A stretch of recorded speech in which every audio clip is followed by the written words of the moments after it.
Hey guys, Nick Del Toro here. I'm gonna gain an inch on my arms in 8 weeks. I'm gonna do it with the help of Josh Bryant. The main theme of this whole series is overload. Josh is a professional on overloading the muscle. So we're gonna be doing a lot of things to help me gain an inch on my arms in 8 weeks. Check them out, try them out, ask lots of questions. You're gonna love it. We're gonna take a baseline measurement here. We gotta see, we gotta see where we're starting out. So we're gonna measure the arm at the biggest point here. So how do I do it? Just kind of out relax? We'll do it flex. Really, if you're gonna keep data on this, it's gonna be more of what you prefer, but we'll do it flex. It's 17 3/4 right there. That's Got baseline. it? It's a baseline. Got to start somewhere. Honest arm measurements are like honest. No, we're not gonna get into those. No other body parts to lie about stuff.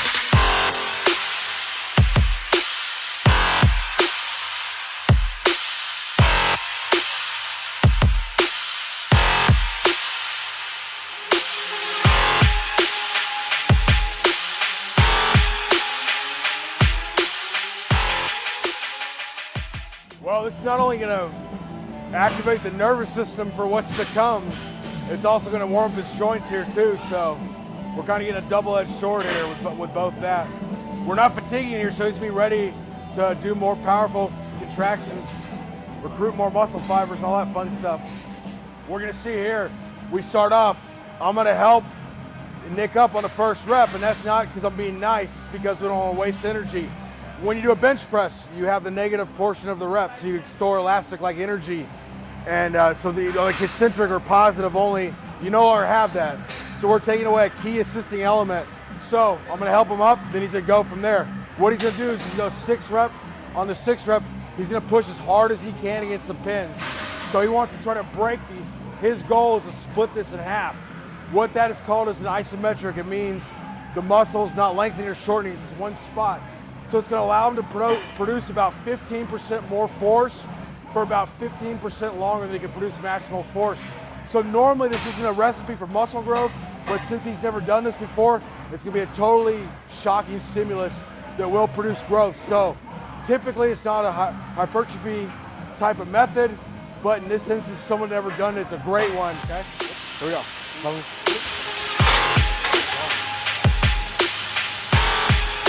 Explosive, break them. Come on, 3, keep going. 4, 5, last one here, break it. Push, come on. Go as hard as you can. Like you're trying to break it, like a caged gorilla. Stop. Functional isometrics, and it is for strength and power. But the thing is, so we timed that set, it took about 20 seconds to complete, including like the 6 seconds at the end. They, a lot of so-called lab coat kind of cats, scientists, they say that hypertrophy range is about 20 to 70 seconds.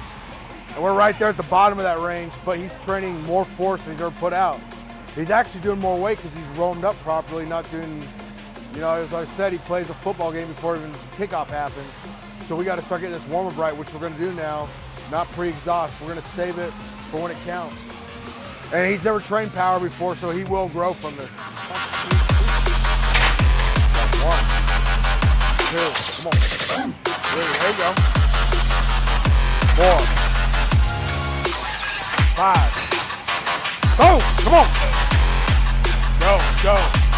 3 more seconds. And stop. That work? 5. Boom, 1. All the way down. Right about there, yep. Yes. 2 more, come on. Let's go, you got 2 more. 1 more, here we go. Yes, stop. Go. 1, 2, 3, 4, 5. Yeah, that's a good way, if you don't have a mind-muscle connection to develop it, is to do the eccentric. So if, like, say for instance, you're a type of person that every time you do like a wide grip lat pull down, your bicep gets super sore. A way to, if you're having issues with like using the correct muscles, where it's do the accentuated negative, do like a 5-second negative and really concentrate on feeling it out. So when you don't bench press, if you don't feel your chest and you're more of a bodybuilder, you're not trying to be a powerlifter, You can get some dumbbells, 5-second negative. That's a great way to feel it in a different way.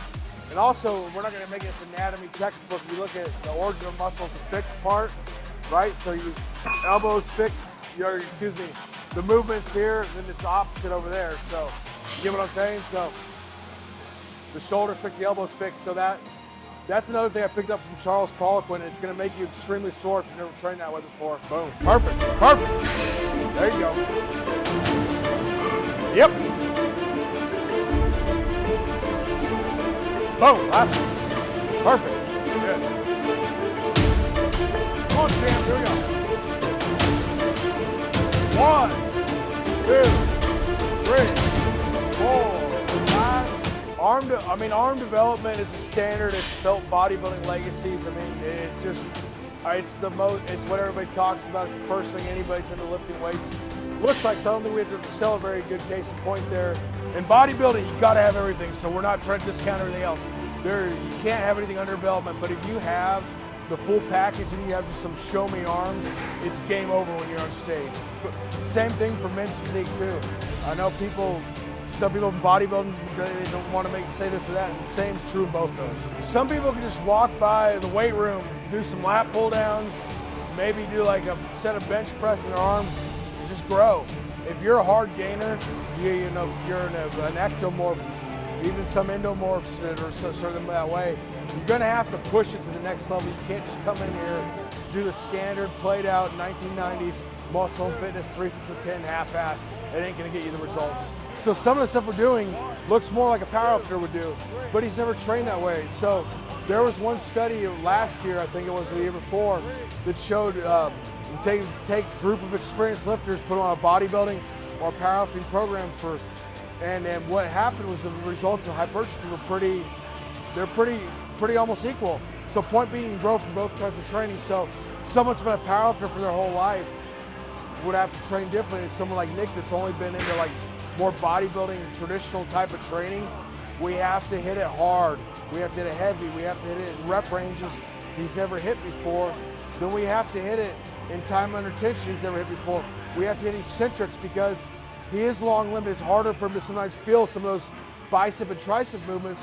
When we draw out that eccentric, all of a sudden he's feeling it today in a way he never felt it before. It's not by accident. So it was just by drawing out the eccentric, working rep ranges, the origin, insertion, supersets, all that stuff we're putting together to custom tailor Nick to take it to the next level. But this is gonna apply to you too. So even if you've never trained that way, you've just done this traditional 3 sets of 8, 12, 15 reps, whatever, this kind of shocking stimulus, I guarantee is gonna amount to huge amounts of growth. We're gonna 5 here. You're already a little toasted in the tries from earlier. So we're gonna 45 seconds here, same 5 count down, okay? Same origin, insertion concept, blah, blah, blah. But now for the back arms, triceps, whatever you wanna call them. Okay. The back arm. Behind bars, they're called the back arms. And here most people call them triceps, whatever you wanna call them, we're gonna blast them. Boom, perfect. Right there, yep. Boom, 2 more. Last one. Yep, good. Okay.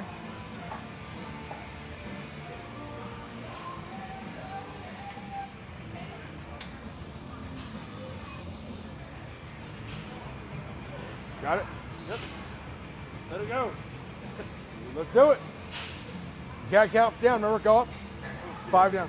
1, 2, 3, 4, boom. 1, 2, 3, 4, boom. Steady tempo down. Don't beat it. 1, 2, 3, 4, 5. Elbows in a little bit. 1, 2, 3, 4, 5. Boom.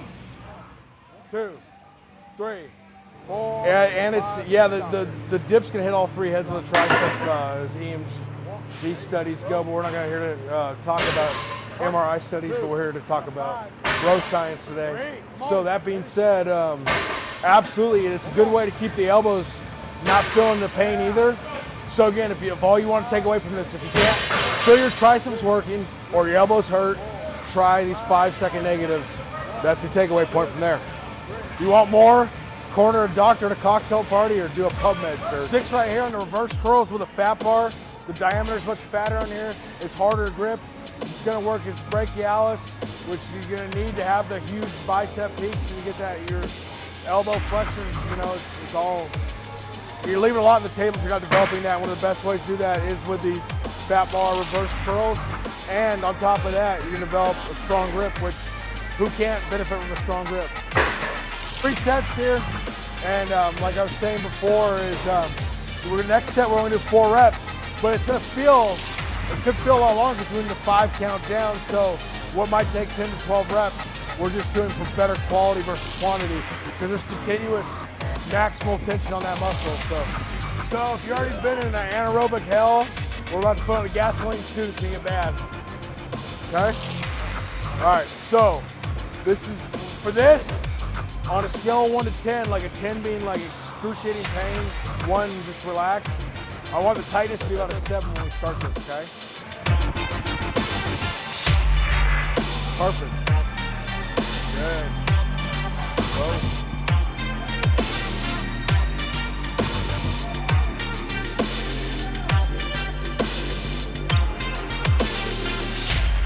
All day, good.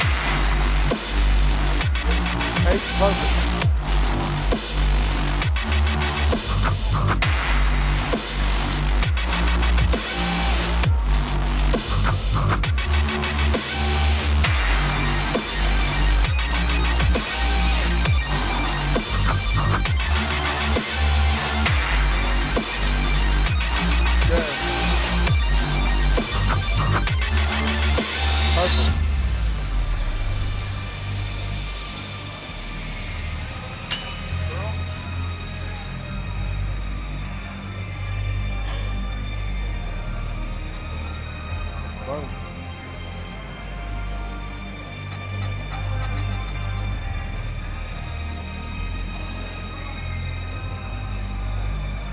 Perfect. You got it, dude. You're gonna make it.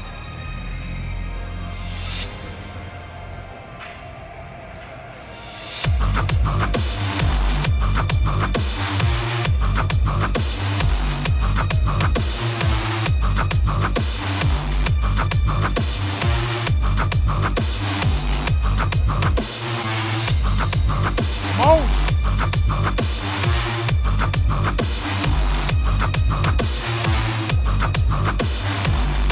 Come on.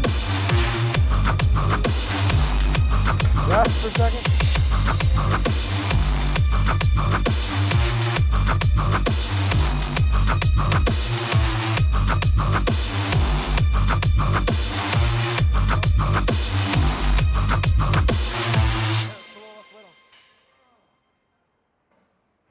Go to that now. You can go to that. Inclusion training is very painful, as Nick found out.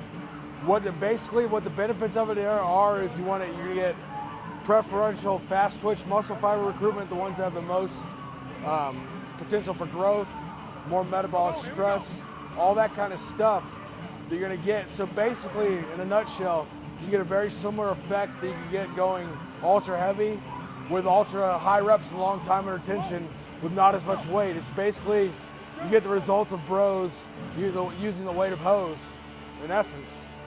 Just made that up right now. It sounds pretty catchy. I like that. But that's the effect, basically. So, I mean, you know, you might think we're medical doctors, but we're really not. So we can't give you an exact prescription, but I'd say a good starting point is about a 7 out of 10. So 10 being excruciating pain, 1 being you just, you know, relaxed on the beach. You want to be about a 7 when you start, and it's going to be very, very, very painful by the end. Like a heroin addict does when they got to get that vein. Cross-disciplinary, we learn from drug addicts. How Bruce Lee learned from the fencers.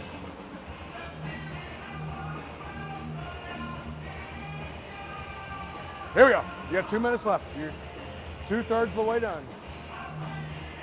25 reps. 2, 3. Come on. 4. You can do it. Come on, champ. 5, 6, 7, 8, 9, 10, 11. Come on. 12, yep. 13. 14, come on. 15, come on. 16, come on, you can finish it. 17, 18, 19, 20. Come on. 1, 2, 3, 4. Stop. Take a quick break. Almost done, dude. You got a minute and 8 seconds left. You can do it.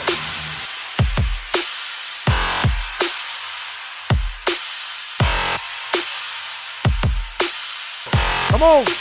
Don't stop. Done. Okay, so what we're going to do here, we're going to be running this program for 8 weeks. So we're going to go 4 weeks of basically identical to this workout, although I say identical, the same exercises, we will increase the intensity. The story of Milo LaBoule, where Milo Croton, when he had a baby, a calf, and he picked up that calf every day until he became a bull, and he picked up that bull and walked the whole lap around the Coliseum and was the strongest man in the world and world champion in wrestling. So we're gonna take that same kind of attitude here. So we're either gonna add more weight, we're doing another rep, we're gonna increase the volume without adding extra time, we're gonna decrease rest intervals. Bottom line is, if you're not applying the principle of overload, it's game over, ain't nothing gonna happen, just leave the gym. This is why we love it, guys.